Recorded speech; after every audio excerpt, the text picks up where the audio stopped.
In the name of Allah, the most beneficent and the most merciful. Dear students and followers, how are you? आज एक और topic के साथ मैं मौजूद हूँ। हम रिप्रेजेंटेशन ऑफ ए रिलेशन पढ़ेंगे कि एक रिलेशन को कितने तरीक़ों से रिप्रेजेंट किया जा सकता है। हमारे पास ये एक सेट है A जिसके अंदर 3 एलिमेंट्स हैं और यहाँ पे हमने एक रिलेशन ली है R जिसके अंदर भी 3 एलिमेंट्स हैं, 3 ऑर्डर्ड पेयर्स हैं, 1 1 2 2 एंड 3 3। इस रिलेशन को हम 4 तरीक़ों से रिप्रेजेंट कर सकते हैं। Number 1 roster form, number 2 arrow diagram, number 3 matrix form and number 4 graph form. तो सबसे पहले हम देखेंगे कि रोस्टर फॉर्म क्या है।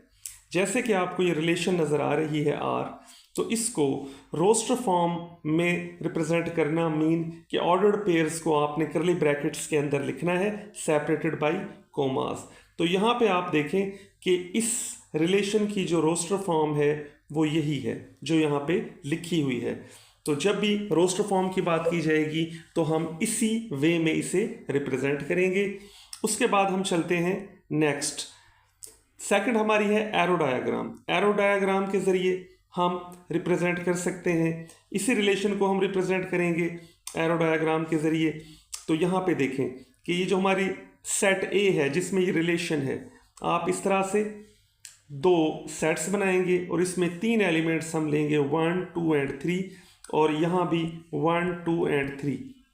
ये हमारा 1 है, ये 2 है, ये 3 है और ये एलिमेंट 1 है, ये 2 है, ये 3 है। तो यहाँ से इस रिलेशन को ये हमारा ज़ाहिर है सेट A ही है, तो रिलेशन इन A है चूँकि, तो ये A क्रॉस A के कार्टेशियन प्रोडक्ट के एलिमेंट्स होंगे इस रिलेशन में। तो इस रिलेशन को रिप्रेजेंट करना जी, ये रिलेशन जो है R जिसे हमने कहा है, तो इसे एरो डायग्राम की हेल्प से रिप्रेजेंट करेंगे। देखें 1 1 का ऑर्डर्ड पेयर है, इसका मतलब है 1 जो है वो 1 के साथ रिलेट हो रहा है। 2 2 का ऑर्डर्ड पेयर है तो 2 जो है वो 2 के साथ रिलेट हो रहा है। 3 3 का ऑर्डर्ड पेयर है तो 3 3 के साथ हम इसे कनेक्ट कर देंगे। तो ये हमारी क्या है एरो डायग्राम, ये भी रिप्रेजेंटेशन है इसी रिलेशन की। अब हम चलते हैं नेक्स्ट हमारी है मैट्रिक्स फॉर्म, कि हम एक इसी रिलेशन को मैट्रिक्स फॉर्म में भी रिप्रेजेंट कर सकते हैं using zeros and ones to show relations. जी हाँ, तो हम देखते हैं कि इसी रिलेशन को जो हमें गिवन है इसे हम मैट्रिक्स फॉर्म में कैसे रिप्रेजेंट करेंगे। तो यहाँ पे आप देखें, सबसे पहले आप देखें कि ये जो सेट A है, इस सेट में कितने एलिमेंट्स हैं? 3 1 2 3 1 2 3।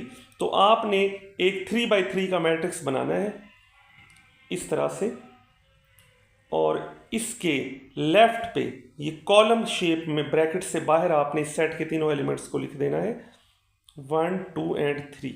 और बिल्कुल इसी तरह इन ब्रैकेट्स के ऊपर इन तीनों एलिमेंट्स को लिखना है 1 2 एंड 3। अब आपने ये देखना है ये जो रिलेशन R है जिसे हम रिप्रेजेंट कर रहे हैं मैट्रिक्स फॉर्म में, इसके ऑर्डर्ड पेयर्स को आपने चेक करना है। 1 1 यहाँ से शुरू करेंगे आप।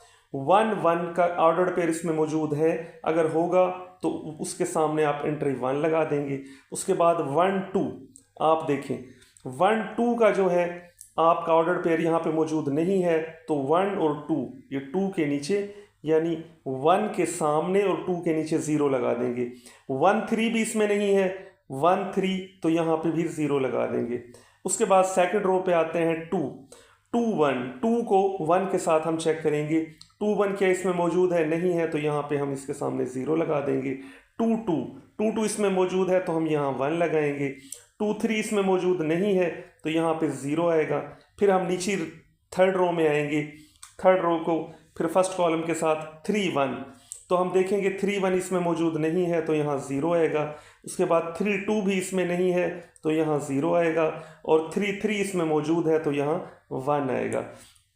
हमने इस रिप्रेजेंटेशन को मैट्रिक्स रिप्रेजेंटेशन कहते हैं कि अगर तो वो ऑर्डर्ड पेयर मौजूद है उसके दरमियान हमने उस जगह पे 1 लिखना है, और अगर वो ऑर्डर्ड पेयर हमारा ए बी अगर ऑर्डर्ड पेयर मौजूद होगा तो वहाँ पे हम 1 लिखेंगे उस एंट्री को मैट्रिक्स में, और अगर ऑर्डर्ड पेयर वो लिंक नहीं करता, रिलेट नहीं करता है वो एलिमेंट दूसरे एलिमेंट के साथ, तो वहाँ पे 0 लिखेंगे। तो ये मैट्रिक्स रिप्रेजेंटेशन है।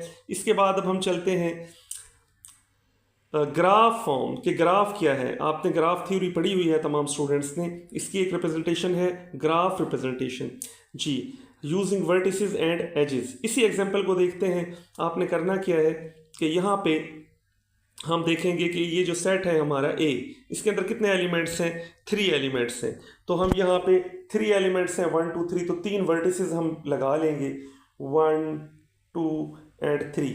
ये वर्टिसेस हम लगाएंगे, इनको नेम दे लेते हैं 1 2 एंड 3। अब यहाँ पे देखें, आपने ये चेक करना है कि जो ऑर्डर्ड पेयर्स इसमें मौजूद हैं 1 1 1 1 का मतलब है कि 1 1 के साथ कनेक्ट है, 1 1 के साथ रिलेट करता है। तो 1 1 के साथ रिलेट करता है तो इसको बोलते हैं ग्राफ थ्योरी में लूप, कि 1 को 1 के साथ कनेक्ट करना है, तो ये लूप बन जाएगी। उसके बाद 2 2 के साथ कनेक्ट है, तो ये देखें 2 भी दोबारा से जाएगा और 2 के साथ अगेन कनेक्ट हो जाएगा। और 3 भी यहाँ पे 3 से स्टार्ट होगा एज, और 3 पे जाके कनेक्ट हो जाएगा। ये इसकी ग्राफ रिप्रेजेंटेशन है। मैं आपको एक और रिलेशन के ज़रिए भी ग्राफ रिप्रेजेंटेशन समझाता हूँ, ताकि आपको इसकी अच्छे से समझ आए। हम यहाँ से एक और रिलेशन उठाते हैं। ये रिलेशन मैं यहाँ से उठाता हूँ इसी सेट के अंदर, मैं यहाँ से उठाता हूँ रिलेशन।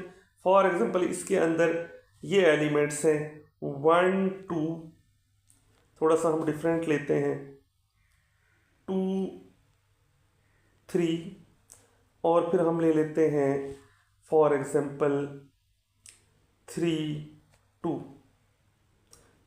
या 3 हम 1 कर लेते हैं। तो इसको कैसे रिप्रेजेंट करेंगे, सेट हमारे पास वही था 1 2 3, तो 3 वर्टिसेस हम लेंगे 1 2 एंड 3, तो इनको नेम दे लेंगे, एक 1 लेबल करेंगे 1 2 एंड 3। तो आप देखें इस रिलेशन में 1 2 के साथ रिलेट हो रहा है, तो ये 1 से 2 की तरफ एक डायरेक्टेड एज होगा, 1 2 ऑर्डर्ड पेयर है, तो 1 से 1 2 के साथ रिलेट हो रहा है, तो 1 से एक एरो जाएगी 2 के साथ जो कनेक्ट होगी, इनको हम एजेस बोलते हैं। फिर 2 3 के साथ कनेक्ट हो रहा है, तो 2 3 के साथ, तो ये 2 3 के साथ कनेक्ट कर देंगे। इट्स मीन 2 जो है वो 3 के साथ रिलेट कर रहा है। एक्चुअली ये ऑर्डर्ड पेयर्स हैं, तो यहाँ पे एरो लगाना ज़रूरी है। 3 1, अब 3 1 के साथ कनेक्ट हो रहा है, क्योंकि फर्स्ट कंपोनेंट 3 है, सेकंड 1 है, तो 3 से ये एरो स्टार्ट होगा और 1 की तरफ जाएगा और ये कनेक्ट हो जाएगा।